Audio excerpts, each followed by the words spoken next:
Yes sir. जी sir, office में। हाँ, उसी को इंटरोगेट करने जा रहा हूं। पता है सर, वो क्रिमिनल नहीं है, लेकिन क्रिमिनल कोई माँ के पेट से पैदा तो होता नहीं। मजबूरी, हालात, लालच क्रिमिनल पैदा करते हैं। देखते हैं इसे किसने क्रिमिनल बनाया।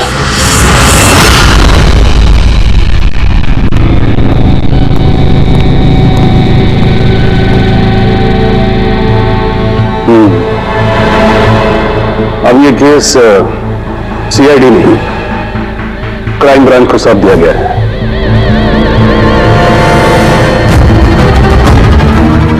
अपनी सफाई में कुछ कहना चाहते हैं?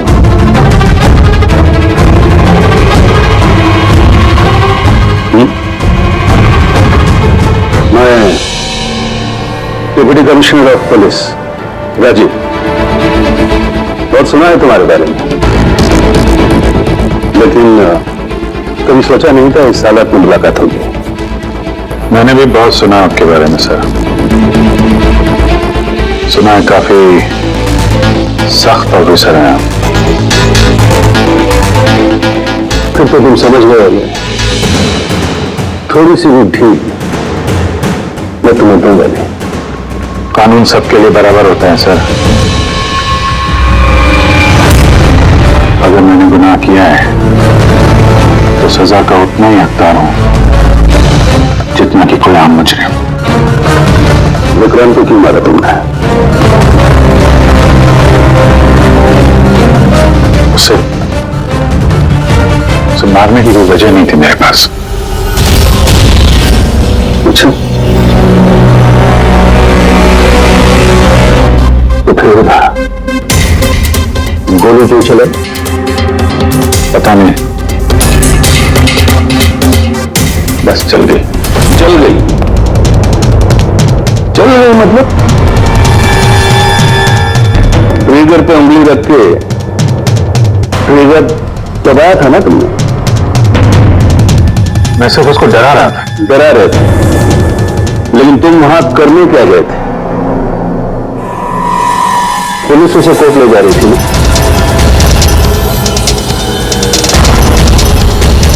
मेरे वहां होने की वजह जानने के लिए आपको सर मेरा और विक्रांत का इतिहास जानना होगा।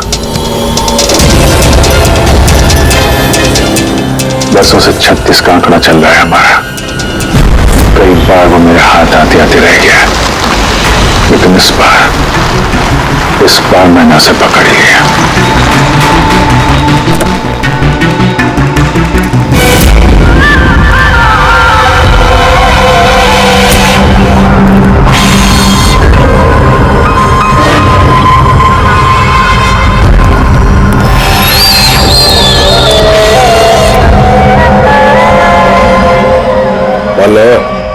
जी, आपने जितना बोला था उतना है।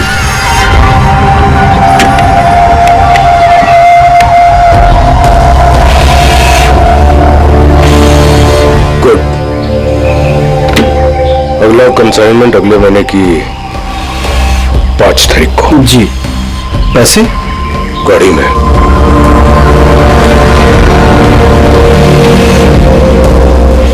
क्या बात है, इतना पसीना क्यों आ रहा है? पसीना? नहीं तो जो स्कूल में तुझे एडमिशन नहीं मिला था ना, उस स्कूल का हेडमास्टर था मैं। क्या छुपा रहा है? नहीं, कुछ भी नहीं। ओह, तो ये बात है। किसने भेजा? सीआईडी को बुलाया तूने? विक्रांत को धोखा देना बहुत महंगा पड़ेगा तुझे।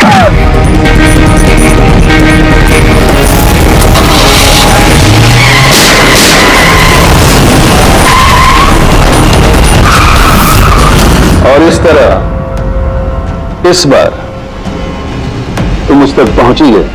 हाँ, लेकिन हमेशा की तरह इस बार भी विक्रांत के नसीब में जेल की सलाखें नहीं लिखी थी। नामी गिरामी अपराधी विक्रांत ने सरकारी गवाह बनने का फैसला कर लिया है। वो मकरंद के खिलाफ अदालत में सारे सबूत देगा और इसके बदले अदालत उसकी सजा काफी हद तक माफ कर देगी। इन अपराधियों को पकड़ने के लिए हम लोग दिन रात एक कर देते हैं, अपने खून पसीना बहाते हैं। क्या इसलिए कि अदालत उनको दोबारा जुर्म करने के लिए छोड़ दे? अब अदालत को दोष मत दो अभिजीत। वैसे भी मकरन के खिलाफ उनके पास ज्यादा सबूत थे नहीं, और हमारा काम मुजरिमों को पकड़ना है, ना कि उनकी सजा तय करना। यार तो तुमको क्या लगता है, इसको छोड़ना सही है? अब सही तो नहीं है, पर हम लोग क्या कर सकते हैं, हैं?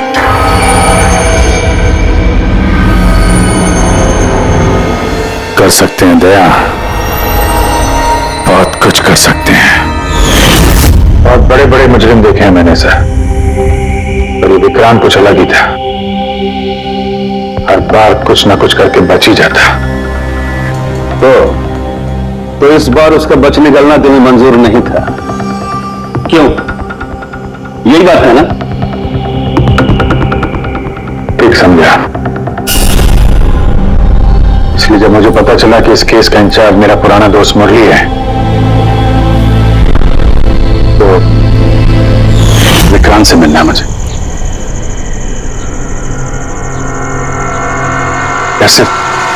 सिर्फ 10 मिनट। अभिजीत, तुम ये जानते हो कि ये मुमकिन नहीं है। This doesn't fit into any kind of protocol. मैं तुम्हें परमिशन नहीं दे सकता। परमिशन? भारती याद है तुम्हें? बीकॉम सेकेंड ईयर की स्टूडेंट, कैसे तड़पा तड़पा के मारा था उसने। किसने परमिशन दी थी उसे ऐसा करने के लिए? और वो 80 साल की बूढ़ी औरत, जिसे आंख से दिखता नहीं था, उसके हाथ पांव काट दिए थे उसने। एक 8 साल के बच्चे तक को। अभिजीत, मैं उसकी पूरी केस हिस्ट्री को जानता हूं। फिर तुम ये भी जानते होगे किसी भी जेल में 15-20 दिन से ज्यादा नहीं टिकता ये विक्रांत। यार मेरा उससे मिलना बहुत जरूरी है। एक लड़की का किडनैप हो गया, पिछले 2 महीने से नहीं मिल रही है। सिर्फ विक्रांत जानता है कहां है वो। यार लड़की की जिंदगी का सवाल है, समझो यार, सिर्फ 10 मिनट। ठीक है, लेकिन सिर्फ और सिर्फ 10 मिनट। तो इस तरह तुम विक्रांत की वैन तक पहुंचे, लेकिन तुम्हें तो सिर्फ इस लड़की के बारे में जानना था ना? ये सब कैसे हुआ? ये सच है सर, मैं सिर्फ लड़की के बारे में जानने गया था। मगर 5 मिनट का टाइम दे रहा हूं, दिमाग पे जोर डाल ले और अच्छी तरीके से हिला ले। आरजू कहां है? आरजू? कौन सी आरजू? किसकी आरजू? मैं नहीं जानता किसी आरजू को। वही लड़की जिसे तूने किडनैप कर रखा है। ओह सॉरी, भूल गया था। कहां रखा है उसे? जानता है अभिजीत, पिछली बार भी मैंने एक लड़की को किडनैप किया था, फिर भूल गया था। फिर अचानक 2 महीने के बाद मुझे याद आया, तो फिर जाकर देखा कि उसकी लाश कुर्सी से बंधी हुई थी और उसकी लाश पर मक्खियां भिनभिना रही थी। और अब आरजू का भी वही हाल होने वाला है। ऐसा कुछ नहीं होगा।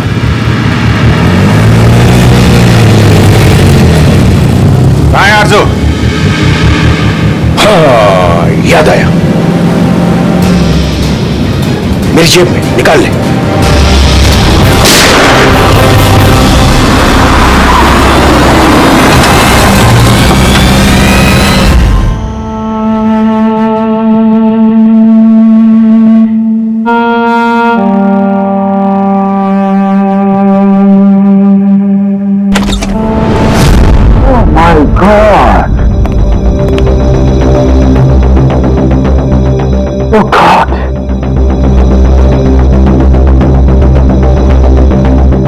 मुझे तुम जैसे जिम्मेदार ऑफिसर से ये उम्मीद नहीं थी मुरली। तुम्हारी निगरानी में हो कैसे गया? कैसे? आओ! गलती मुरली की नहीं, मेरी है। सब मेरी वजह से हुआ।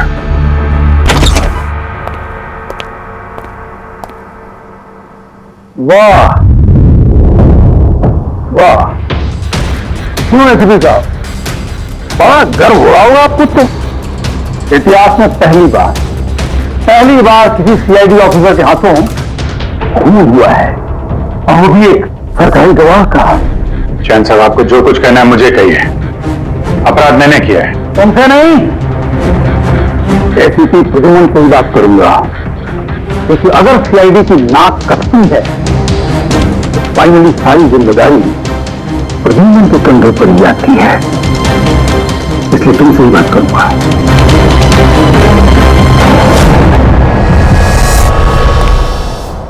कैसे हुआ ये सब? पता नहीं सर कैसे हो गया। मैं तो सिर्फ उसे गन दिखा के डरा रहा था सर। गोली चलाने का कोई इरादा नहीं था सर मेरा। अच्छा अच्छा अच्छा अच्छा अच्छा अच्छा अच्छा, तो तुम सिर्फ गन दिखा रहे थे, हाँ? और गन अपने आप चल गई। तुम सीआईडी ऑफिसर हो या कोई नौसिखिए? I mean amateur shooter. मैं पहला सवाल, तुम वहां गए क्यों थे? जब कानून अपना काम कर रहा था तो तुमसे किसने कहा था इतना बढ़ाने के लिए? जैन जी प्लीज, आप जरा शांति से बात कीजिए। अभिजीत एक सीआईडी ऑफिसर है, कोई राह चलता आदमी नहीं। देखो, अभिजीत मेरे लिए सिर्फ और सिर्फ एक मुजरिम है, मकरम की तरह। हाँ वैसे कितने रुपए लिए तुमने मकरम से विक्रांत को मारने के लिए?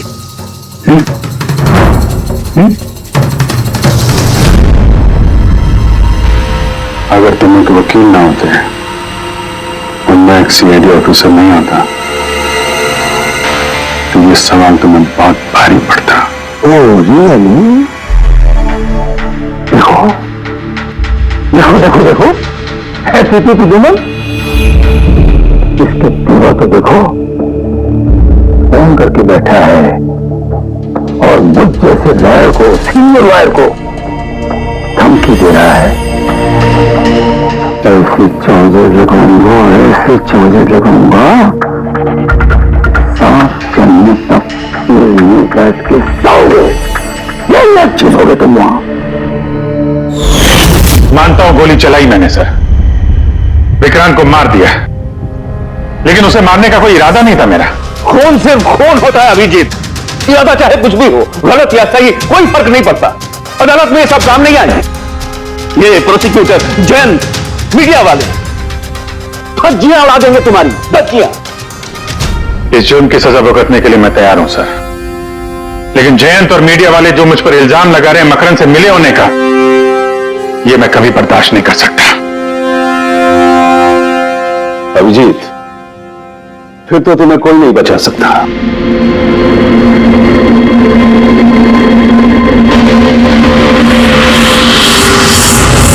सारे सबूत और गवाह अभिजीत के खिलाफ है। यानी कोई उम्मीद नहीं है सर? कैसे उम्मीद है? अभिजीत ने खुद कन्फेस किया है, गोली उसी में चलाई।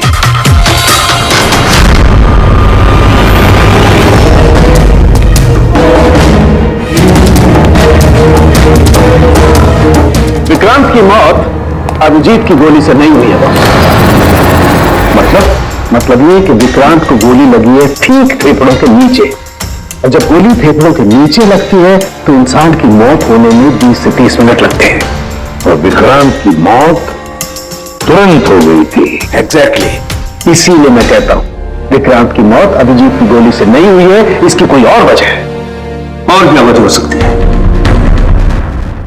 उस वैन में ड्राइवर अभिजीत और विक्रांत के अलावा और कोई नहीं था। एक गोली चली, वो भी अभिजीत के गन से। उस वक्त वैन के अंदर कोई और नहीं था, और वैन के बाहर तो कोई और हो सकता है।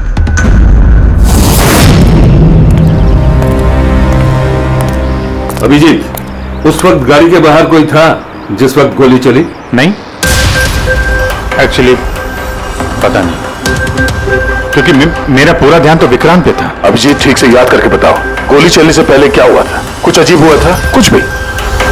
गोली चलने से पहले मैं विक्रांत से बात कर रहा था। हाँ, अचानक वैन को झटका लगा गाड़ी हिल गई और विक्रांत भी थोड़ा गिर गया, मेरा भी संतुलन बिगड़ गया और गोली चल गई। एक मिनट, झटका लगा। किस तरह का झटका? जैसे सड़क पे अचानक से कोई गड्ढा आ गया, पूरी वैन हिल गई। लेकिन यहां तो सड़क बिल्कुल ठीक है, दूर दूर तक कहीं कोई स्पीड ब्रेकर भी नहीं है, स्मूथ। यहां गड्ढा कैसे आ सकता है? हाँ साहब, झटका लगा था। मेरी पूरी वैन यूं दाईं तरफ मुड़ गई।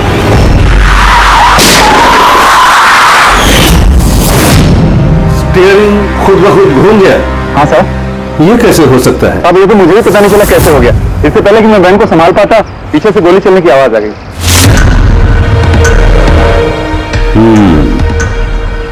स्टीयरिंग व्हील का खुद ब खुद मुड़ जाना, गोली अपने आप चल जाना,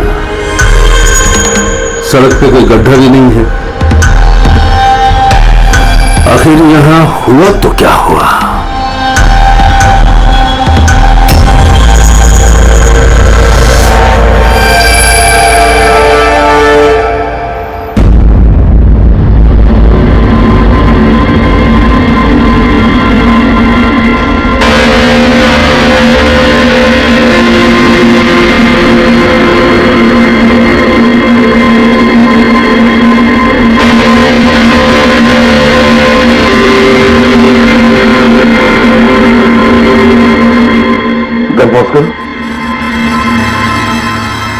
ये देखो, ये हादसा हुआ तो ये काली उसकी हुई, ये काली गाड़ी उस वैन के बगल में से पास हुई। मतलब सर विक्रांत का खून शायद इसी गाड़ी में? हाँ, हो सकता है सर। ये गाड़ी कहीं रुकी नहीं सर, ये सीधे सीधे चली गई और दूसरी गोली की आवाज भी नहीं आई। और एक बात नोटिस की तुम लोगों ने, 11:17 पर वो काली गाड़ी पास हुई वैन के बगल से, और एग्जैक्टली 11:17 पर विक्रांत की घड़ी भी बंद हो गई। हाँ सर, अभिजीत की घड़ी भी 11:17 पर बंद हुई थी। हाँ, ये दोनों घड़ियों का एक साथ बंद होना और इस कार का ठीक 11:17 पे वहां से गुजरना, ये संजोग नहीं हो सकता। बिल्कुल सर, बिल्कुल सही कहा आपने, कि कोई संजोग हो ही नहीं सकता। जरूर कोई ना कोई राज छुपा है उस काले रंग के एसयूवी में, जो अभिजीत की बेगुनाही साबित करेगा। तो यहाँ इस फुटेज में इस गाड़ी का नंबर तो दिख नहीं रहा है। इस जगह से 5 किलोमीटर दूर सर टोल नाका है, वहां के सीसीटीवी फुटेज से शायद इस कार की डिटेल मिल जाए।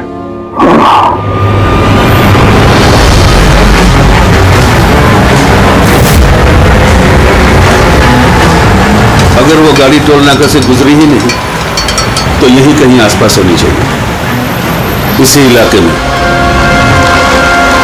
सर, वो देखिए,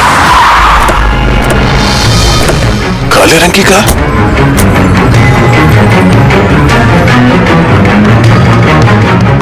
ओह नो, रेडी, जरा आगे चेक करो।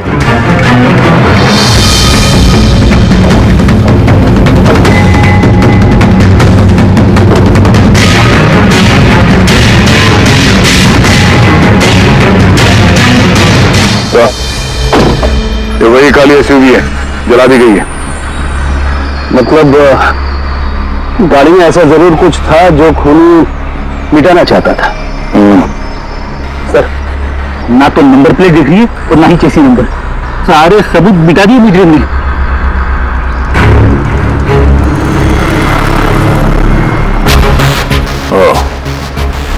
फिर एक काम करो, जरा आसपास पूछताछ करो, देखो किसी ने यहाँ पे कुछ देखा है क्या।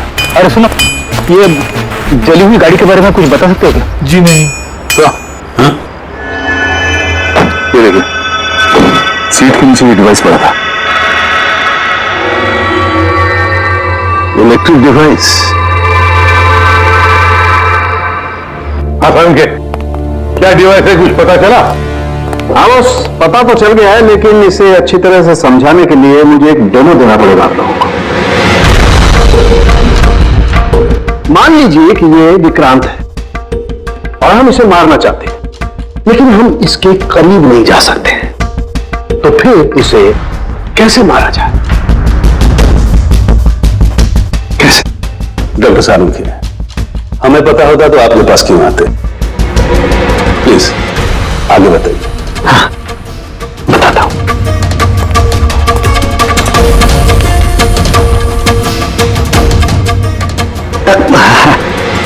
आप थोड़ा पीछे हट जाइए प्लीज। Thank you.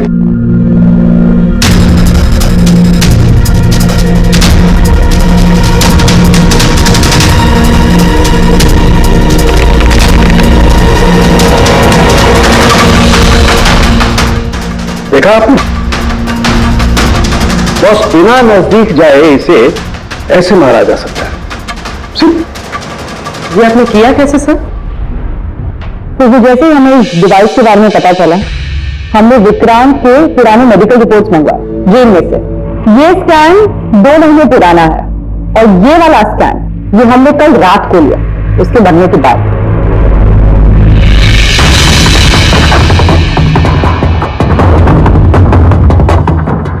की इस पहले वाले स्कैन में एक छोटी सी चीज अटकी हुई है वहां उसके सिर में। वही चीज इस 2 महीने बाद वाले स्कैन में शिफ्ट हुई है, हिल गई है, पीछे आ गई है। और ये छोटी सी चीज एक शार्पनर है बॉस, यानी गोली का छोटा सा टुकड़ा। और फिर ये शार्पनर वहां से इस तरफ शिफ्ट हो गया, जिस वजह से विक्रांत की सबड्यूरल हेमेटोमा यानी ब्रेन ब्लीडिंग की वजह से मौत हो गई। और ये शार्पनर अपनी जगह से हिला कैसे? उसी डिवाइस की वजह से जो हमें जल्दी ही गाड़ी में से मिला। तो गोलियों के टुकड़े को हिलाने का डिवाइस ही है? सिर्फ गोलियां नहीं रहा, इसने और भी बहुत सारी चीजें हिलाई, जैसे कि विक्रांत के हाथों की हथकड़ी, पुलिस वैन का स्टीयरिंग व्हील, दोनों की हाथ की घड़ी के कांटे, यहां तक कि अभिजीत की गन भी। मतलब लोहे की चीजें, तो जितनी भी लोहे की चीजें हैं वो हिल गई उस डिवाइस की वजह से। Exactly boss. अब लोहे का सबसे बड़ा आशिक है मैग्नेट, चुंबक।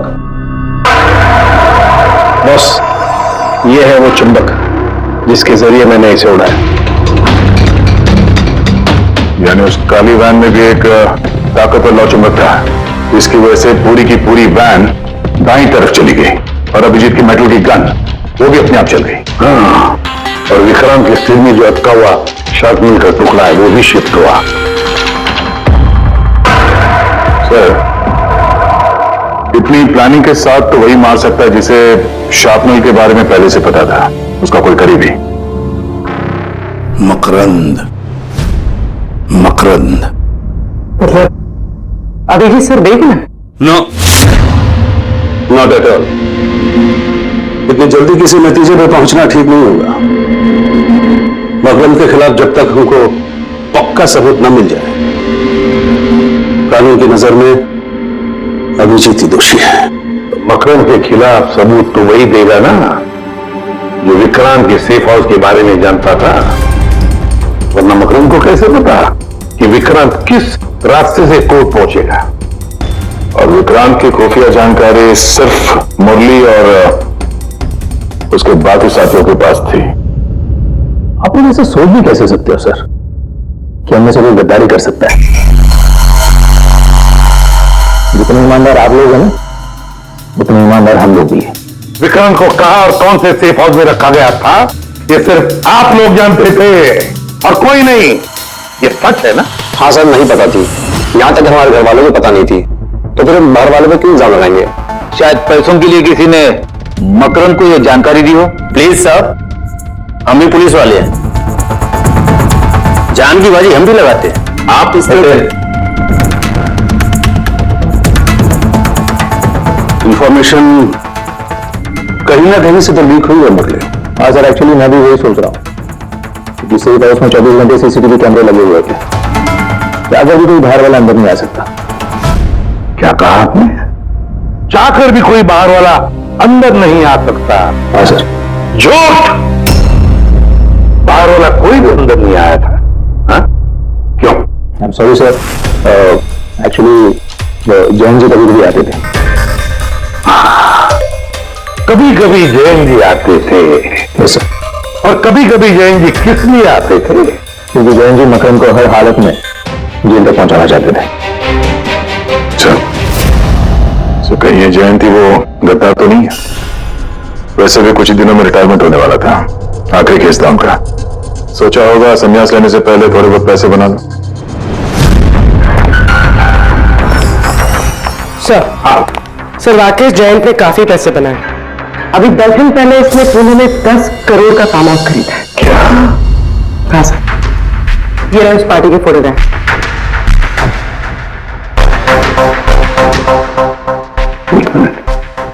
माय गॉड, दया पहचाना इसे? हाँ सर, ये तो जोगी है, मकरंद का खास चेला। जोगी मकरंद का खास चेला, और वो भी जयंत की पार्टी में।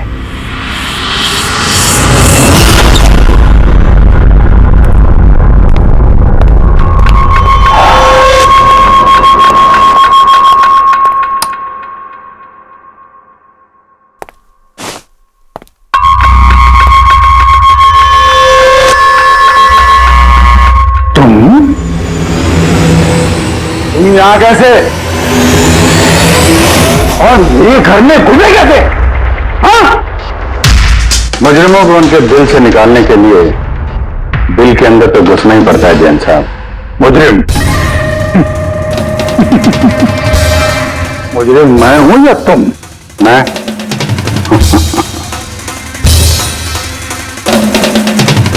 लेकिन ये तस्वीर ये कुछ और ही कहानी कह रही है।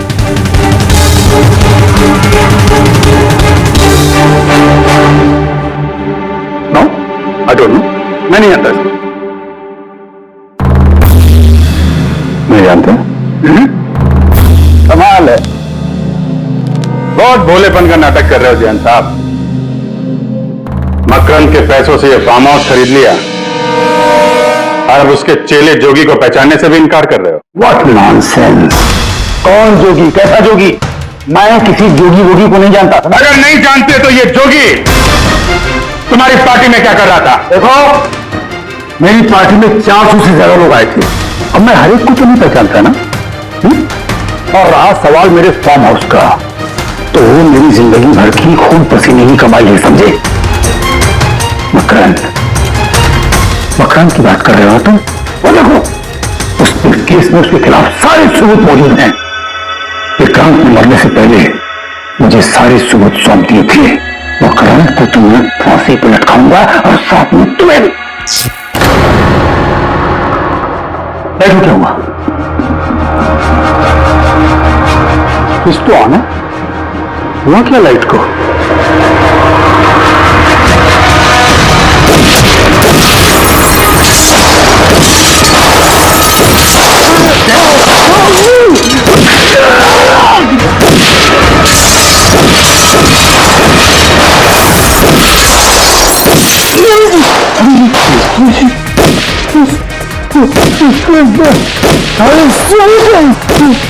मकरंद के हाथ नहीं आना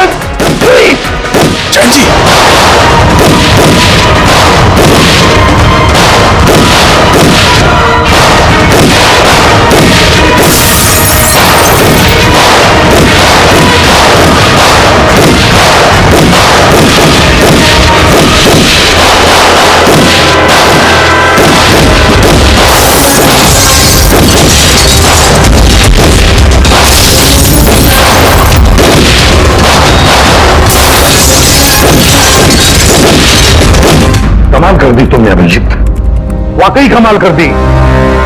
पर पूरी मीडिया तुम्हारे जान के पीछे पड़ी है, अब तुमको लॉटरी लग गई। अब कह रहे जैन का खूनी अभिजीत है।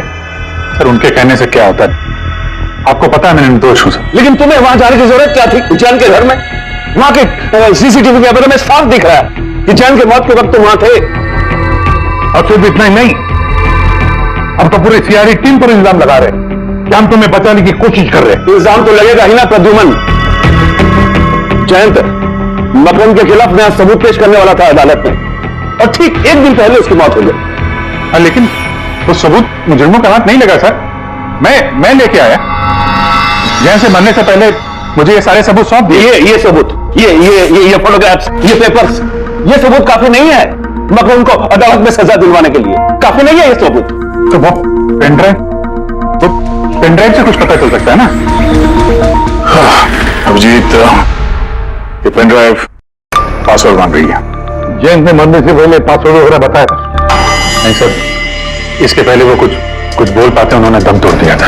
अरे यार,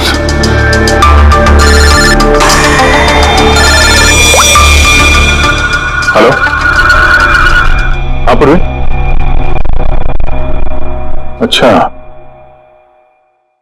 ओके ओके, ठीक है सर।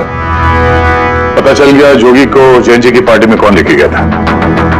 कौन लेके गया था? खुद जैन जी की पीए सोनल।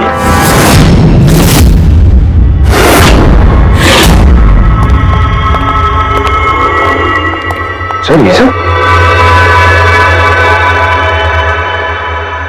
सोनल, सोनल, पूरी तेरे पीछे कर।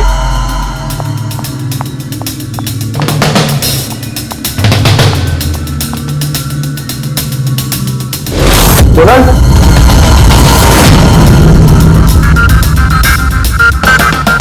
सर अभी तो कोई भी नहीं। सर कोई नहीं होगा। सर तो सुनो देखा।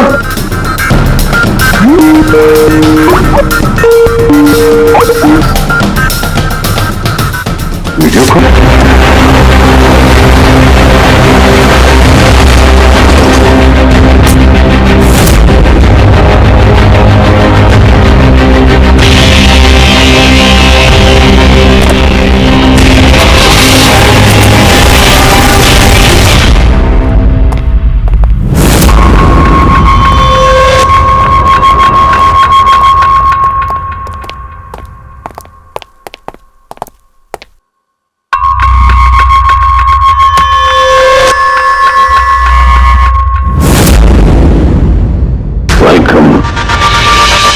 वेलकम अभिजीत।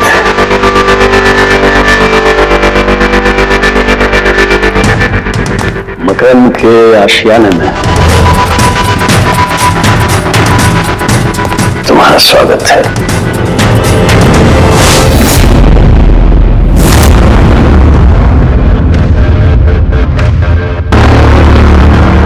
सबूत इधर है बॉस।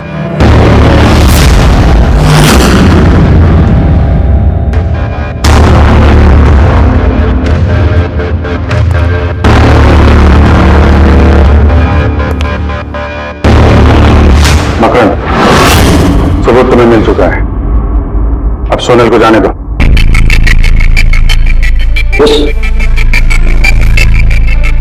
वैसे भी वो कहते हैं ना कि मरने वाले की अंतिम इच्छा अधूरी नहीं रहनी चाहिए। सोनल को बुलाओ।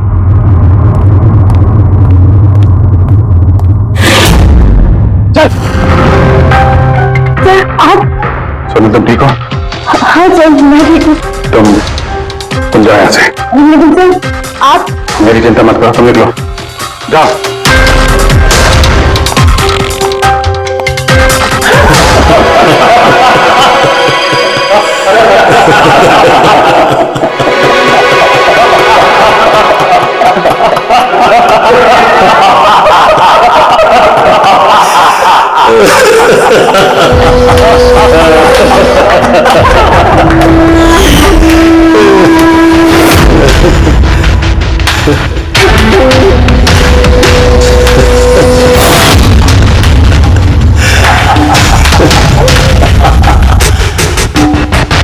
सोनल, तुम भी? मानते हो ना मेरे दिमाग को? तुम सीआईडी वालों को भी मैंने चकमा दे दिया।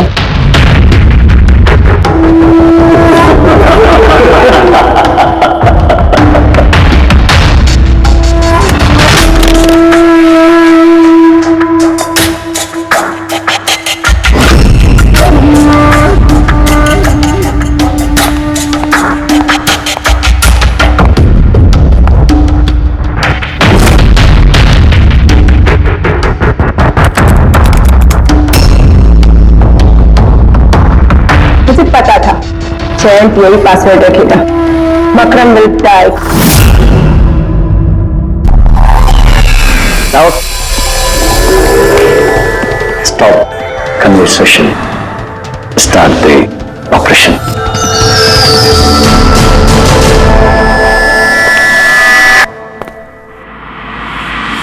मरने का टाइम हो गया। टाइम हो गया?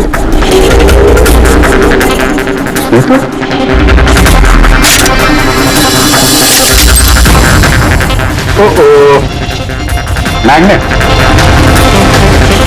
तुम लोगों को क्या लगा चुंबक को हथियार बनाना सिर्फ तुम लोगों को आता है?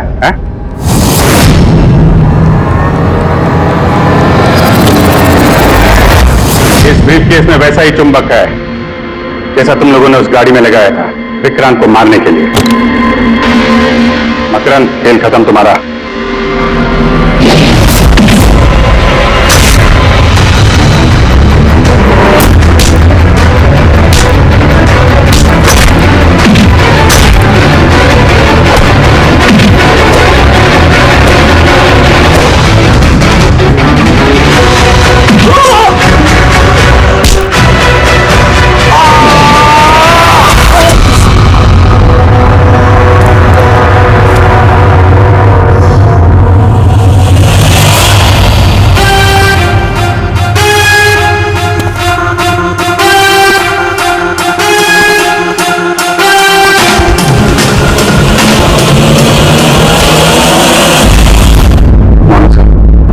Congratulations अभिजीत, फाइनली तुम पर लगे सारे इल्जाम आज धुल ही गए और एक बार फिर उसी गर्व के साथ तुम सीआईडी की ड्यूटी ज्वाइन कर सकते हो।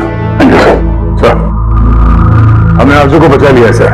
मकरंद के साथियों को पता था कि विक्रांत ने उन्हें कहां कैद करके रखा था, तो सर जयंत जी का सपना पूरा नहीं हो पाया मकरंद को जेल भेजने का। चलो जो भी है, all well that ends well.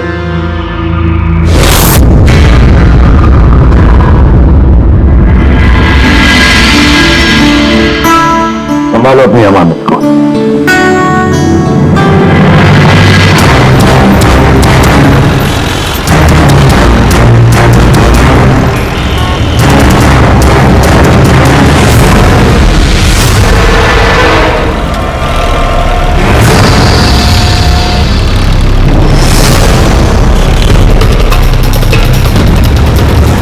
उस्ताद, बहुत डर लग रहा है। पप्पू देख, तू टेंशन ना ले। तू टेंशन लेता है ना तो मेरा भी टेंशन बढ़ जाता है यार। प्रेशर डाउन रख अपना।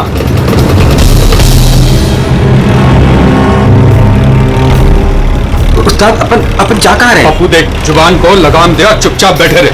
सही पहुंचेंगे हम।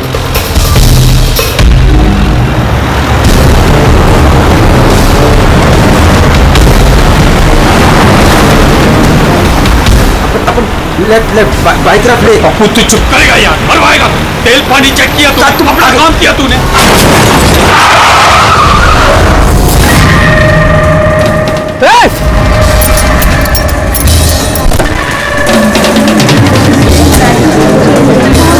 तेरी तो क्या किया तूने? पी के गाड़ी चला रहा है क्या सुबह सुबह में? अंधा है क्या? दिखा नहीं? ये अंदर बैठ के क्या देख रहा है मुझे? बाहर निकल, निकल। ये देख क्या किया तूने? क्या किया? सर सॉरी सर, गलती हो गई। इतना बड़ा गाड़ी देखा नहीं तूने और ठोक दिया? मैं ठीक करा दूंगा सर, हमारा खुद का गैराज है सर। नहीं पप्पू सर, मैं एकदम A1 करा दूंगा सर। ये नया तरीका ढूंढा है धंधा करने का। तुम जैसे लोगों को ना मैं अच्छे से जानता हूँ। अभी रुको, पुलिस को बुलाता हूँ।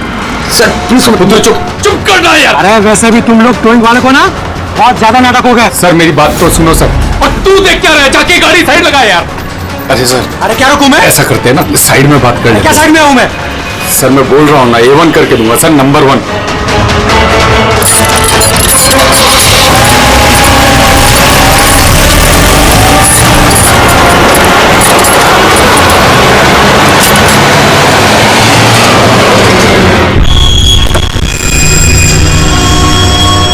बोलो, अभी क्या बात कर रही है? सर मैं आपको जुबान देता हूँ सर, आप मेरे गैराज आ जाओ, मेरा लड़का एकदम नंबर 1 करके देगा आपको गाड़ी। आप मेरा एड्रेस लो, मुझे पानी की बिल्कुल चिंता नहीं। एड्रेस दो। लिखो सर, लिखो लिखो, एड्रेस लिखो लिखो लिखो। हाँ जी जी जी। भगा गाड़ी, भगा। अरे गाड़ी भी छोड़ के गए। किसकी गाड़ी है रे? बीच रोड पे लगा के गया है। किसकी गाड़ी है ये? कहाँ है इसका ड्राइवर? टोइंग वाला इसे छोड़ के भाग गया। मेरी गाड़ी को उसने ठोका। वो तो अच्छा हुआ मैंने उसका फोटो ले लिया है। क्या यार, अभी गाड़ी कैसे निकालूंगा मैं इधर से? ऑफिस जाने के लिए भी लेट हो रहा है मुझे। अरे इस गाड़ी में तो लाश है।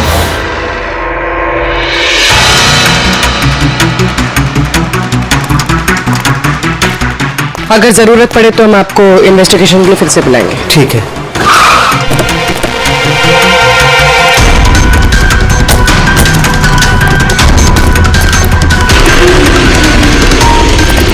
क्या पता चला? सर क्राउड की स्टेटमेंट्स ले ली। ट्रक पे जिप-जैक टोइंग और रिकवरी लिखा हुआ था। ये ट्रक के नंबर प्लेट का फोटो। सर ये गाड़ी स्टार्ट नहीं हो रही है, इंजन खराब तो है इसका। सर क्राउड से किसी ने उस टोइंग ड्राइवर को बोलते हुए सुना था कि उसका अपना खुद का गैरेज है, वो गाड़ी गैराज ले जा रहा है। बॉडी चेक किया? हाँ सर। सर सिर पे एक, सर आप कहें तो फॉरेन एम्बेसीज में इसकी फोटो भेज देते हैं, शायद कोई आइडेंटिफिकेशन मिल जाए। इसमें बहुत टाइम लगेगा पूर्वी। एक काम करते हैं, बॉडी को फॉरेंसिक लैब भिजवाते हैं और वो टोइंग वैन वाला और इस गाड़ी का जो ओनर है उसका पता लगाते हैं। जो गाड़ी वो टोइंग वाले छोड़ के भागे थे, उस गाड़ी के मालिक का पता चल गया।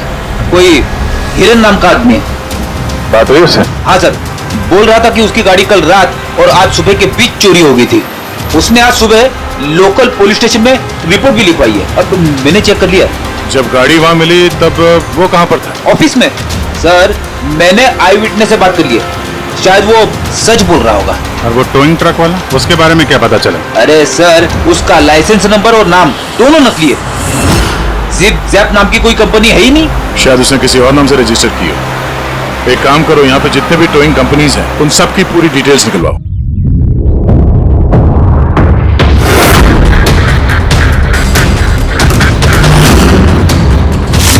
हम लोग सीआईडी से हैं। अच्छा हुआ सर आप लोग आ गए, मैं आप लोगों को फोन करने ही वाला था। वो क्यों? सर वो पिछले कुछ दिनों से सर हमारे यहाँ के सारे टोइंग वाले काफी परेशान हैं। काम आता है पर कस्टमर हाथ से निकल जाता है। क्या मतलब? मतलब सर जब कोई कस्टमर हमको गाड़ी पिकअप करने के लिए कॉल करता है, हम वहां पर चले जाते हैं, पर सर वहां पर जाकर पता चलता है कि गाड़ी तो पहले से ही कोई दूसरे टोइंग वाले आकर लेकर चले गए। अरे ऐसे कैसे हो सकता है? सर वो तो पता नहीं सर, पर ये लोग गाड़ी तो ले जाते हैं पर डिलीवरी नहीं करते, गाड़ी लेकर भाग जाते हैं सर। इसकी मौत 18 से 24 घंटे के बीच हुई है। बॉडी अभी तक अकड़ी नहीं है। तो इस बात का अंदाजा तो दया ने लगा ही लिया था। कुछ और पता चला हो तो बताइए। भाई साहब एक तो किस्मत बहुत अच्छी है तुम्हारी कि तुम्हारे साथ डॉक्टर सालू थे, और दूसरा ये देखो। ये क्या? ये इसके हाथ पे से मिला है फिंगरप्रिंट। किसके? ये ऑब्वियसली जिसने पकड़ा होगा उसके होंगे नहीं यार। मतलब फिंगरप्रिंट्स अभी भी बिल्कुल फ्रेश हैं, मिटे नहीं है। सर ये बहुत अच्छी लीड दे दी आपने। दे दी ना? तो एक काम करो, इस लीड को लेकर के जाओ और पता करो ये फिंगरप्रिंट्स आखिर हैं किसके। तब तक मैं इसकी ऑटोप्सी कर लेता हूं। सर मैं ये फिंगरप्रिंट्स अपने क्रिमिनल डेटाबेस में मैच करके देखती हूँ। सर आप बोलिए। सर फिंगरप्रिंट्स का मैच मिल गया। मुकुंद हमारे क्रिमिनल डेटाबेस में था। अरे तो वही कार थी वह मुकुंद, गाड़ियां चुराने वाला, काफी बार जेल भी जा चुका है इसके लिए। यही है सर। सर वहां पे जो क्राउड था उनमें से कुछ लोगों ने टोइंग वालों को करीब से देखा था सर, और उनकी मदद से ये 2 स्केचेस बनवाए मैंने। तो मुकुंद है? बिल्कुल, अपना प्रमोशन कर लिया इसने। चोर से सीधा मर्डरर। अभिजीत कौन हो? इस मुकुंद ने ही इस औरत को मारकर उसकी बॉडी को किसी बंद गाड़ी की डिक्की में रखा और सर वही उस कार को टो करके ले जा रहा था। सर पूछताछ किया तो पता चला कि जिप-जैप टोइंग जैसे नकली टोइंग कंपनी पिछले कुछ दिनों में टोइंग के नाम पे गाड़ियों की चोरी कर रही है सर, और हो ना हो ये मुकुंद इस सब में शामिल है। लेकिन सर हमारे पास कोई सबूत नहीं है इसके खिलाफ। एग्जैक्टली सर, अब हम इसे पकड़ेंगे कैसे? रंगे हाथों। जूम टोइंग सर्विस जी, मेरी गाड़ी पीवी रोड के टर्न पे बंद पड़ गई है। अब अपना टोइंग ट्रक भेज देंगे? ओके ओके, जल्दी आइए प्लीज। हाँ,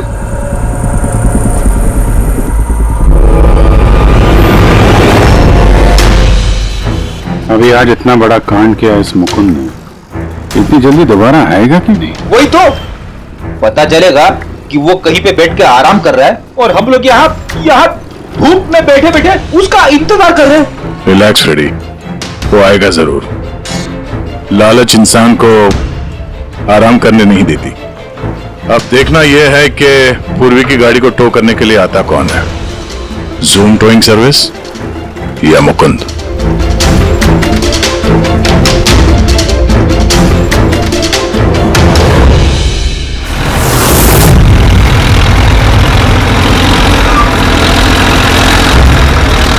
ये तो जूम वाला ही आ गया। एक्चुअली गाड़ी स्टार्ट हो गई है, आप जा सकते हैं। Thank you so much.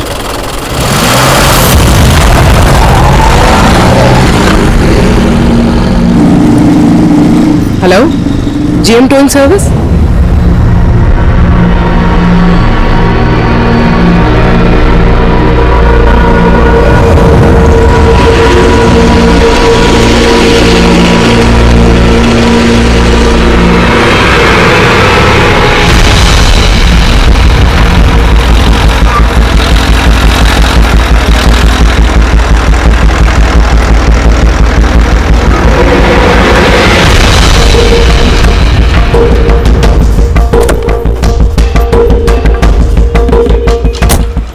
जी, मैंने जीएम टोइंग सर्विस में फोन किया था। ये तो स्पीड है। मैडम वो भी अपनी है, ये भी अपनी ही है। जी हाँ मैडम। मैडम एड्रेस लिख दीजिए जहाँ गाड़ी डिलीवर करना है। तू एड्रेस लिखवा ले, मैं गाड़ी लगाता हूँ। ठीक है। पूर्वी ने कॉल किया था जीएम टोइंग सर्विस को और आया ये स्पीड टोइंग ट्रक। ये मुकुंद दिख नहीं रहा है। मैडम आप ऑटो से फॉलो कीजिए, हम लोग गाड़ी लेके आगे चलते हैं। ऑटो।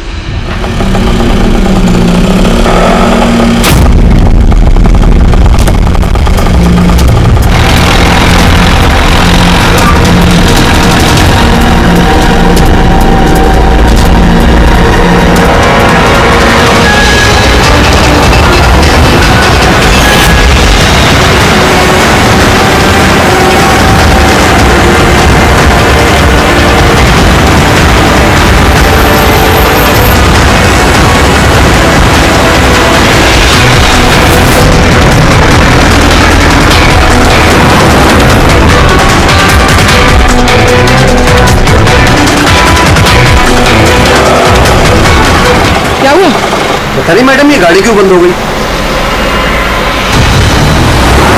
कितना टाइम लगेगा? पता नहीं मैडम, मैं इंजन चेक करके बताता हूँ।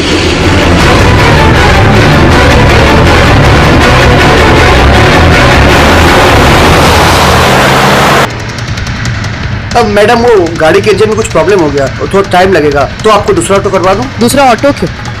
मैं तुम्हें सरकारी गाड़ी में लेके चलती हूँ। अरे मैडम मैंने क्या किया? चल मैडम।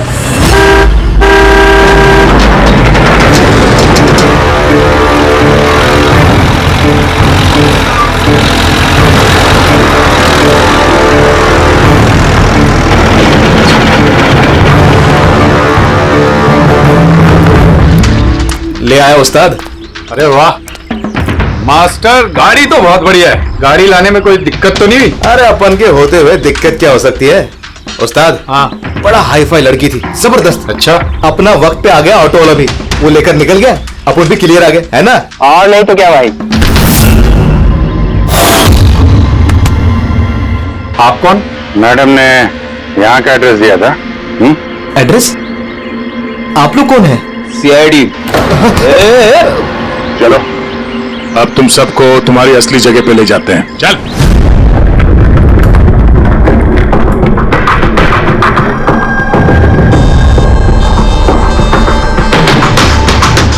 मुकुंद, बता क्या हुआ? चोरी कर करके बोर हो गया था तो फोन करना शुरू कर दिया है? बहुत खेल लिया पकड़ा पकड़ी। अब ये बता कि वो लड़की कौन थी और तूने उसको क्यों मारा? सर मैंने उसको नहीं मारा। सर मैं मानता हूं मैं चोर हूं, लेकिन मैं किसी का खून नहीं करूंगा। झूठ बोलता है। तुम्हारी उंगलियों के निशान कैसे आए उसके बॉडी पर? सर मैं सच कह रहा हूं सर, मैंने उसका खून नहीं किया। सर जब वो लड़की मुझे मिली वो तो पहले से ही मरी हुई थी। क्या कहा? पहले से ही मरी हुई थी? हाँ सर, मैं सच कह रहा हूँ सर। मेरा तो कार चोरी का छोटा सा बिजनेस है बस। हाँ, छोटा सा बिजनेस है, उसका हिसाब किताब हम बाद में कर लेंगे। मेरा मतलब है आसपास जितने भी टोली वाले हैं ना, मैंने उनका फोन नंबर टैप कर रखा है और जैसे ही उनको किसी भी कस्टमर का फोन आता है ना, मुझे पता चल जाता है।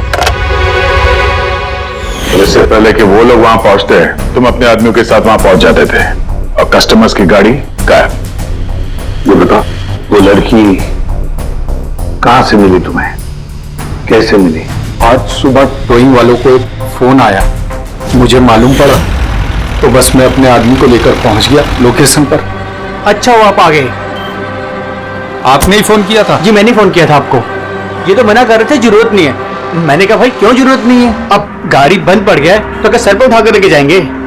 भाई साहब बेचारे का गाड़ी रोड पे रुक गया है। हमने तो बहुत ट्राई किया धक्का मार के स्टार्ट करने की, लेकिन स्टार्ट ही नहीं हुआ। आप बात कर लीजिए, टो करके कहां छोड़ना है? साहब गाड़ी का डिलीवरी करानी है, आप अपना एड्रेस लिख दो, हम लोग छुड़वा देंगे। सर बड़ा ही कोई अजीब सा एक एड्रेस उसने लिख कर दिया था, शहर से दूर कहीं कोने में। मैंने पूछा नहीं क्योंकि मुझे लगा मुझे वैसे भी कौन सी वहां गाड़ी लेकर जानी है। रिक्शा साहब, हम लोग आपकी गाड़ी लेकर आगे चलते हैं, आप ऑटो में बैठ के पीछे से आओ। रिक्शा वाला हमारा ही आदमी था, उसको मालूम था क्या करना है। कस्टमर को रिक्शा में लेके बैठने था और किसी सुनसान जगह पर जाकर पहुंचा देना है और रिक्शा रोक देना है।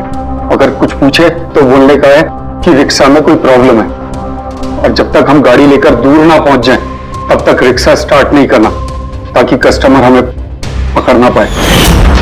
और फिर जैसे ही हम गैरेज पहुंचे,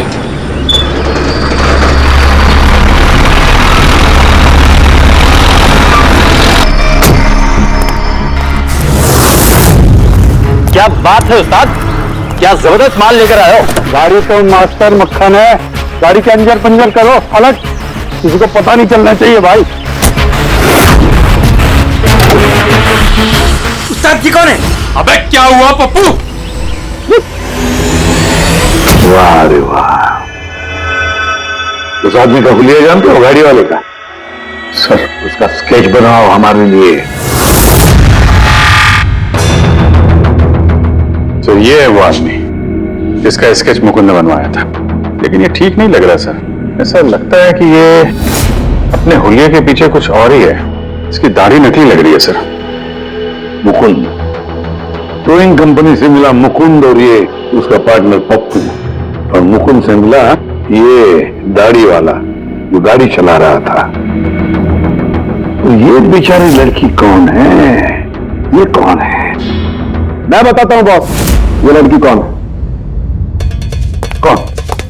इसका नाम है एना पाओलो, और इस लड़की के बारे में बहुत ही खास जानकारी मिली है। हाँ ये बॉस, ये इस लड़की के पैरों का एक्सरे और इसकी उंगलियों को जरा गौर से देखो। नो ऑफेंस सर, ये थोड़ी टेढ़ी मेढ़ी नहीं है? एग्जैक्टली, इसकी टोज डिफॉर्म्ड है और मेडिकल टर्मिनोलॉजी में इसे बनियंस कहते हैं। और ये बुनियंस होते क्यों हैं? भैया बहुत ही टाइट नुकीले जूते पहनने की वजह से, ऐसे जूते जिसमें उंगलियों को जरा भी जगह नहीं मिलती और उंगलियां एक दूसरे पर चढ़कर सिकुड़ जाती हैं, दब जाती हैं।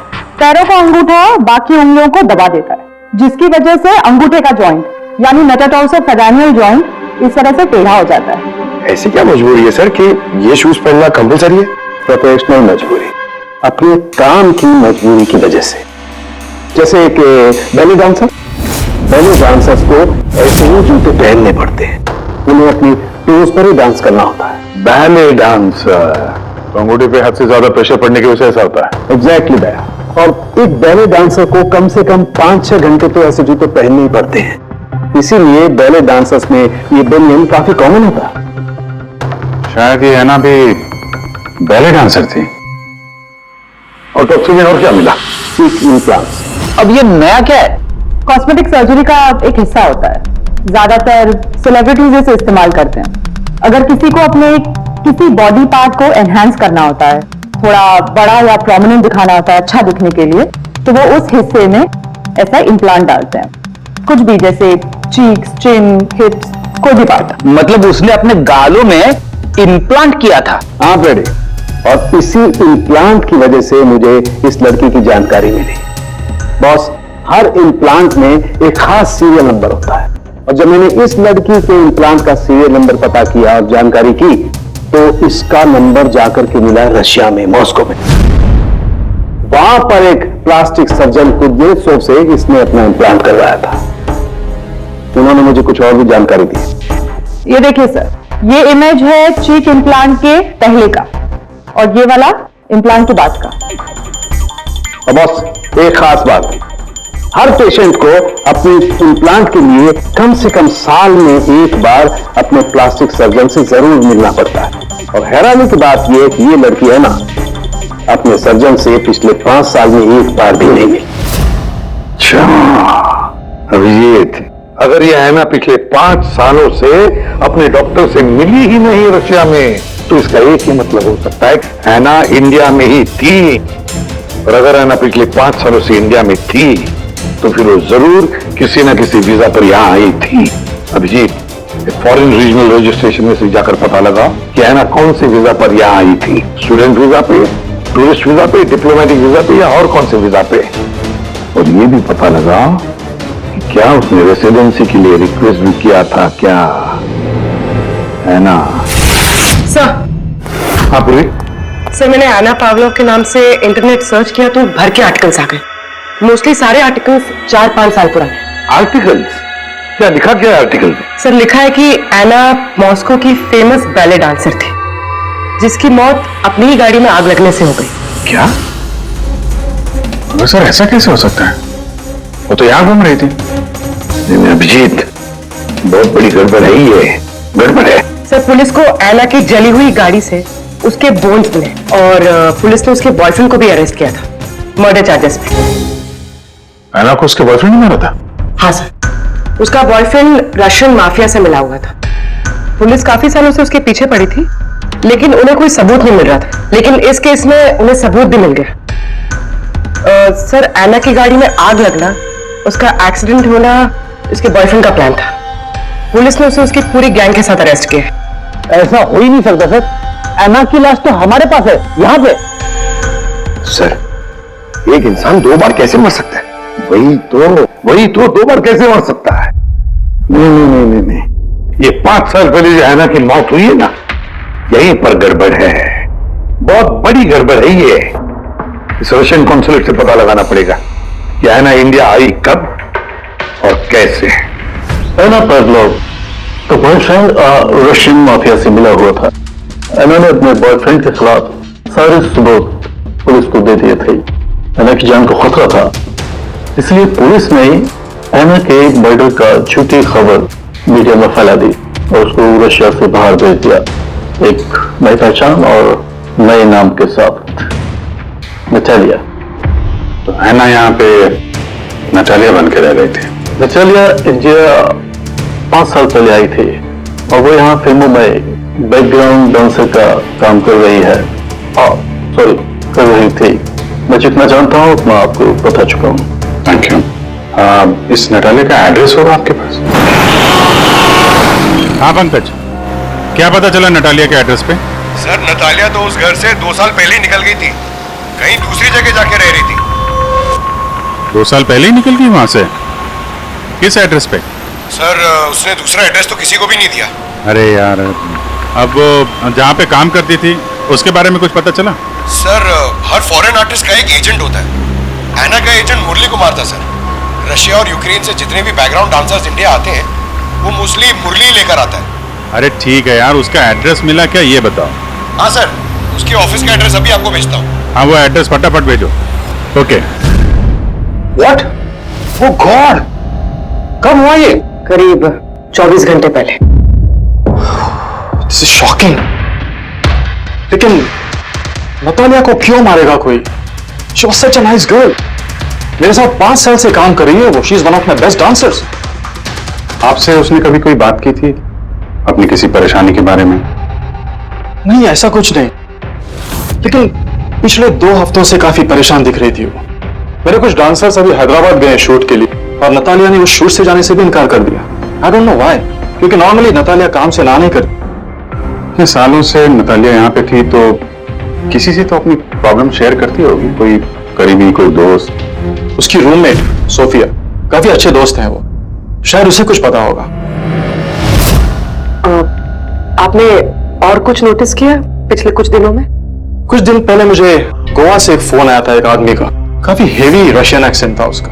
नतालिया के लिए पूछ रहा था और यही बात बताने के लिए मैंने नतालिया को फोन भी किया, लेकिन उसका फोन लगा नहीं। कौन था वो आदमी, कुछ मालूम है उसके बारे में? क्या नाम था उसका? अलेक्जेंडर। Yes, Alexander. उसने कभी पहले भी बात की थी आपसे? नो। इस नटालिया का एड्रेस ले लो जरा। नटालिया का एड्रेस देंगे? श्योर। पंकज, जरा रशियन एम्बेसी से पता करो कोई अलेक्जेंडर नाम का आदमी इंडिया है क्या? कहाँ रहता है, कब आया, उसकी पूरी डिटेल्स निकालो।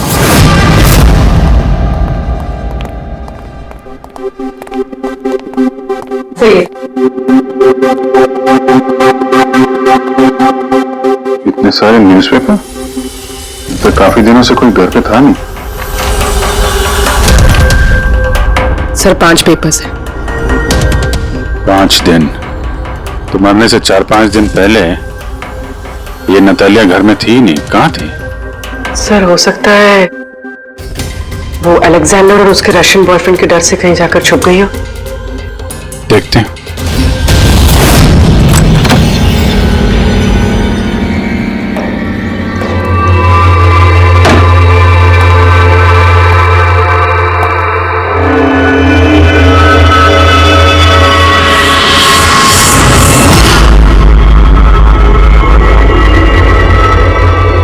सारी चीज अपनी जगह पे है, कहीं कुछ हाथापाई के निशान दिख नहीं रहे। ऐसा लगता नहीं है कि नतालिया का खून यहां पे हुआ है।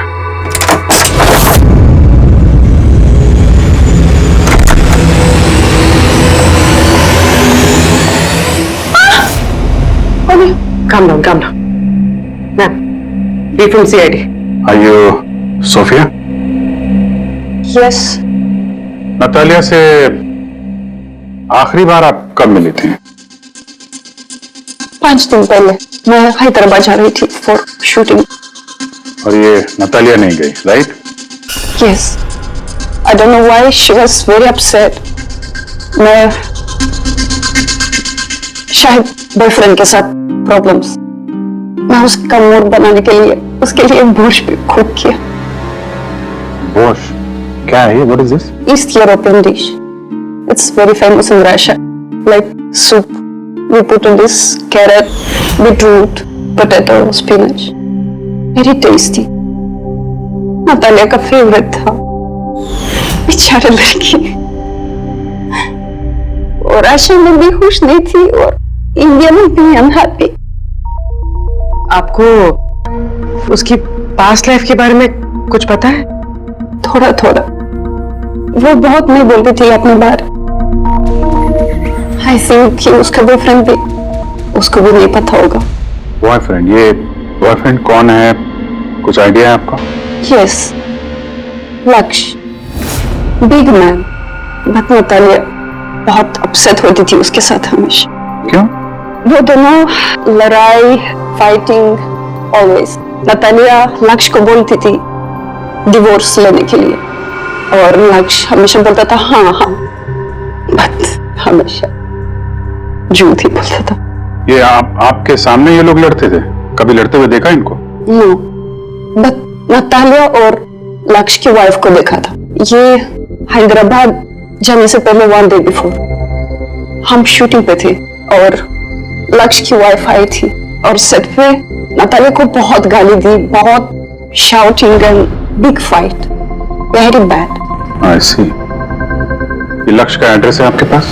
नतालिया के साथ अफेयर को कितना टाइम हो गया? तो करीब 1 साल हो गया। और सर हम दोनों डिवोर्स भी ले रहे हैं। सर रिसेंटली मैंने एक दूसरा बंगला भी खरीदा है। हाँ, देखती हूँ कितने दिन रह पाता उस 2 टके की डांसर के साथ। 6 दिन पहले आपका नटालिया से कोई झगड़ा हुआ था? जी हुआ था, और उस टाइम मुझे बुरा भी लग रहा था कि मुझे उससे झगड़ा नहीं करना चाहिए था। मैंने अच्छा नहीं किया, लेकिन मैंने बहुत अच्छा करा उसकी बेइज्जती करके। जो औरत मेरी जिंदगी बर्बाद करेगी, मैं उसकी जिंदगी नहीं बर्बाद करूंगी क्या? तुम्हें आता क्या है दूसरों की लाइफ बर्बाद करने के सिवा? एक मिनट। कल रात नतालिया का खून हो गया, समझे? आखिरी बार कब बात हुई थी उससे? सर उस दिन झगड़े के बाद वो मेरा फोन नहीं उठा रही है सर। कल रात कहां थे तुम? सर मैं अपने नए बंगले पे था। कोई साथ में था? कोई आई विटनेस? नहीं सर, मैं अकेला था। और आप? मैं भी घर पे ही थी, अकेले। हाँ पंकज, अलेक्जेंडर मुंबई आ रहा है। कितने बजे?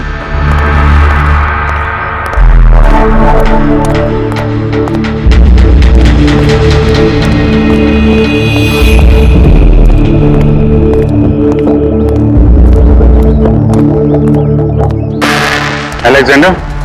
Yes. CID. Okay. How do you know Natalia? Why are you looking for her? You work for Russian mafia? Why did you kill her? What? Anna मर गई? हिंदी बोला? Very sad. I'm a police officer, Russian Police Department. This is my ID. अलग-अलग language में learn करना, उसमें बात करना, it's part of my job.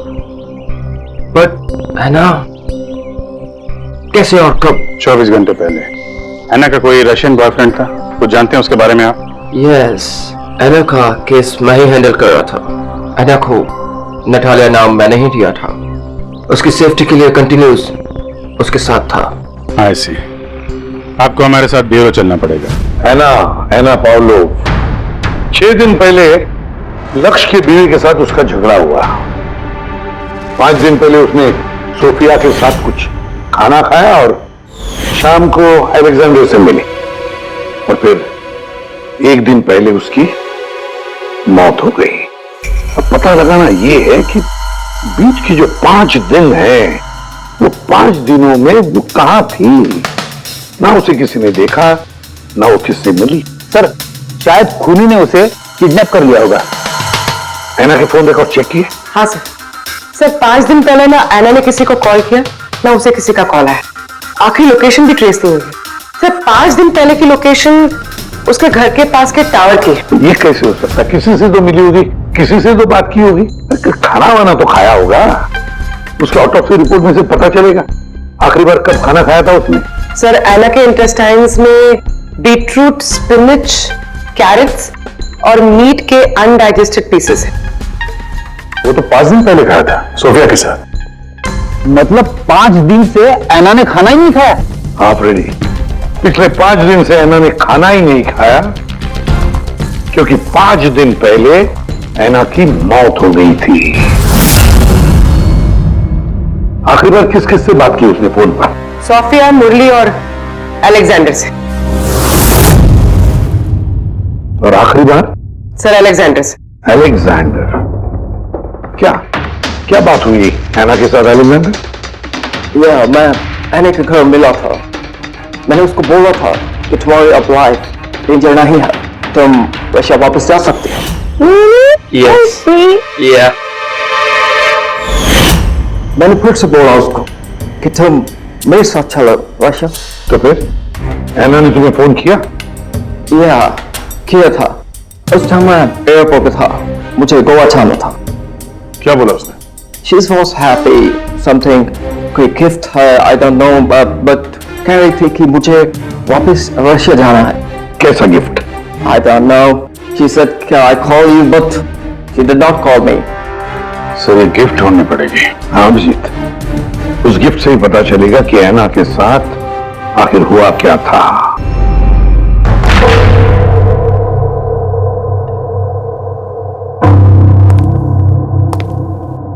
आपने कुछ अलग देखा? Like did you see something different? No, मैं इस कमरे में नहीं आई थी। ये नतालिया का कमरा है। नतालिया को हाल ही में कोई गिफ्ट मिला है। उस गिफ्ट के बारे में कुछ आपको मालूम है? नहीं। अभिजीत, गिफ्ट बॉक्स तो है लेकिन खाली है, कुछ नहीं अंदर।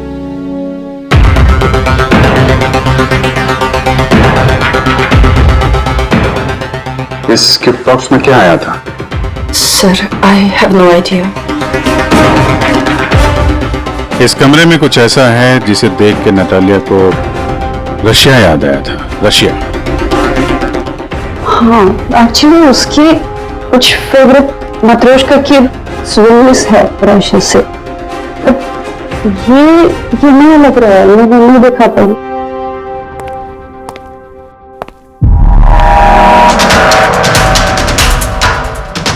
ये नया है?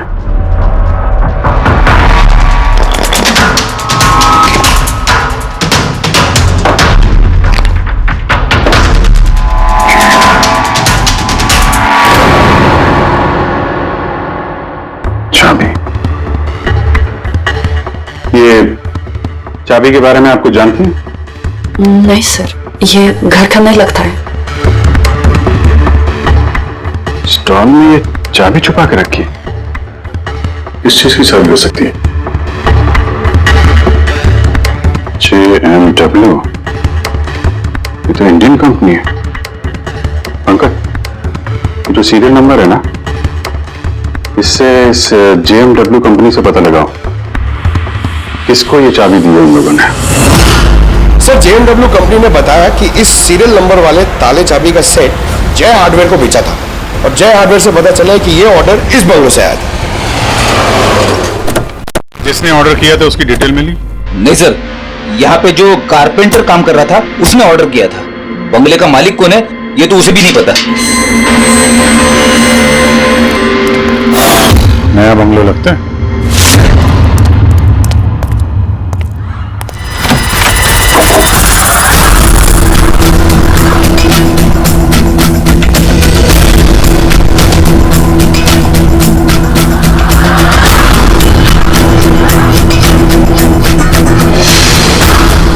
काफी प्यार से घर बनाया है।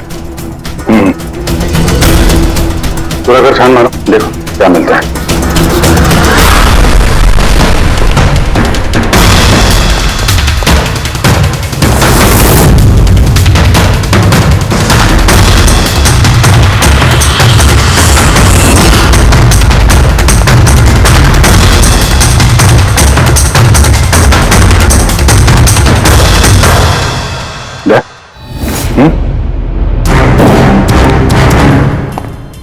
यार यहाँ पे कुछ स्टिकी है।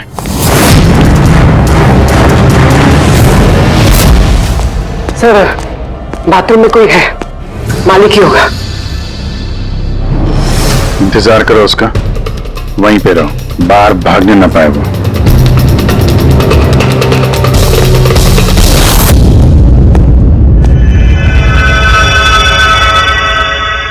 लुमिनॉल टेस्ट करते हैं।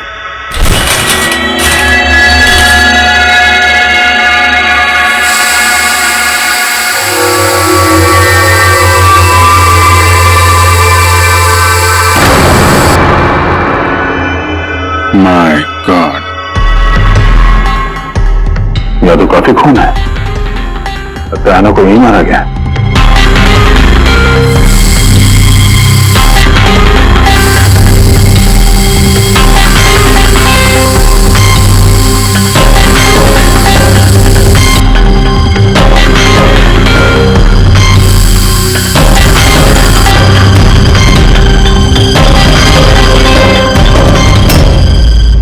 सर, ये ट्रेन तो फ्रिज की तरफ जा रहा है।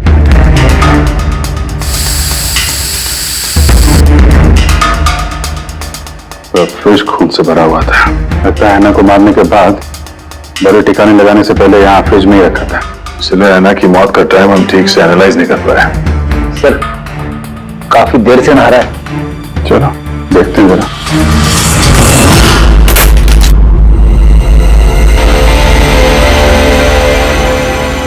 ठीक से नहा ली? कहीं खून तो नहीं रह गया? नतालिया शादी करके घर बसाना चाहती थी, खुद का घर लेना चाहती थी। मैंने सोचा अगर लक्ष्य से पहले अगर मैं उसे ये सारे आयशो आराम दे दूं, शायद वो मेरी हो जाए। इसीलिए घर खरीदा मैंने उसके लिए। It was a gift. और घर की चाबी एक रशियन डॉल के अंदर डाल के उसके दरवाजे के बाहर छोड़ दी। हाँ, उस रात मैंने उसे अपने घर बुलाया। मत जाओ, डोंट गो प्लीज। तालिया, ये घर तुम्हारा है, तुम्हारे लिए खरीदा है मैंने। A gift from me to you. Madam, yeah, but why? Natalia, I love you. Will you marry me? Stop saying it, please. You're like my father, Jesse Ho.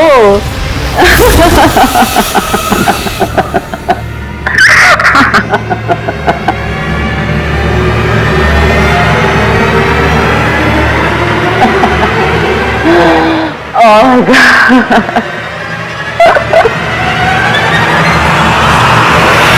प्यार करता था मैं उससे, लेकिन तुम अपने गुस्से पे कंट्रोल नहीं कर पाए। फ्रिज में डाला ताकि आसपास में किसी को बदबू ना आए। फिर 5 दिन बाद हमारी शूटिंग्स के क्वेश्चन बॉक्स में से नकली दाढ़ी मूछ निकाली और अपना हुलिया बदला। फिर किसी लोकल चोर को पैसे देकर एक गाड़ी खुलवाई और नतालिया की लाश को उसके डिक्की में डाला। सोचा बॉडी शहर से कहीं दूर ले जाकर डंप कर दूंगा और किसी को पता तक नहीं चलेगा।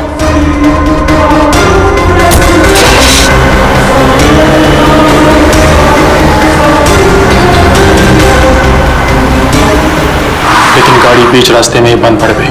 इससे पहले कि मैं कुछ सोच पाता, वहां भीड़ जमा हो गई और मेरा प्लान फेल हो गया। मुरली, प्यार जबरदस्ती से नहीं होता। वजह चाहे कुछ भी हो, पर गुनाह तो तुमने किया है और उसकी सजा भी भुगतनी पड़ेगी। इस तरह के और भी एपिसोड देखने के लिए हमारे चैनल को सब्सक्राइब करें और बेल आइकन दबाना ना भूलें।